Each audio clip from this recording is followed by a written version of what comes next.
year there have been several really highly publicized incidences where a number of teens died at the same time in a car, and almost invariably when there was a survivor in that car, it would be the only one who had a seatbelt on. So we can't stress enough the importance of wearing seatbelts and of using child restraint devices.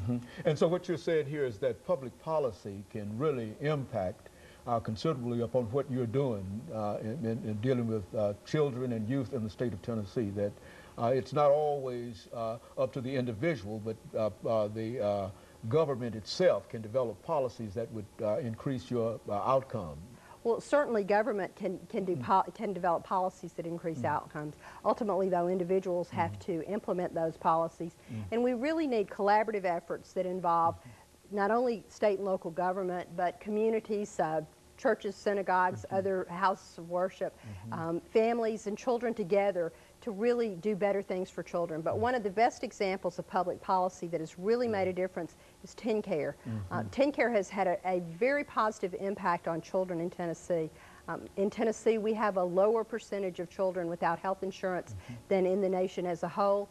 And we have substantially improved the immunization rate of 2-year-olds. We're doing better than the nation as a whole, again, and Teen Care is largely responsible. It's almost closed the immunization rate gap between children on private insurance and children who are covered by Medicaid or Teen Care.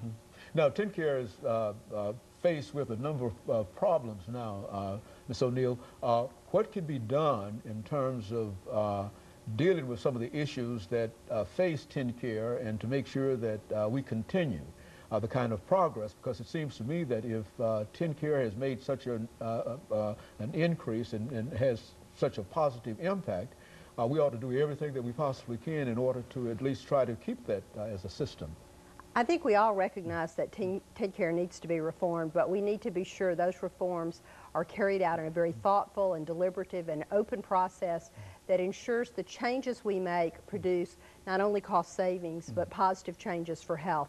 We know that by better managing the care of particularly individuals who have disabilities or serious diseases, that we can have better outcomes for them. So advocates all across Tennessee are trying to work with the administration, with providers to ensure that as we make changes, we make responsible changes that protect the health of not only children but other Tennesseans who are covered by Teen Care. 1 out of every 4 people in Tennessee is covered by Teen Care, and almost 1 out of 2, it's about 45% of the children in Tennessee are actually covered by Teen Care, and almost half of all Teen Care recipients are children. And so without Teen Care, we would really be in a real serious situation.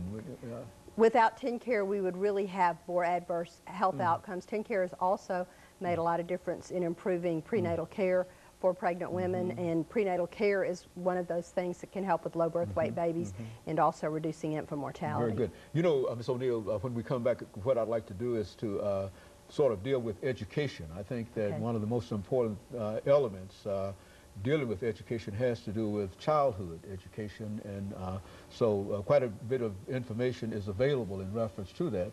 And so what we'd like for you to do after we come back with the second commercial break is to give our audience as much information during that time as you possibly can dealing with the different aspects of education. And of course, we'll be back with our audience following this very, very short commercial break.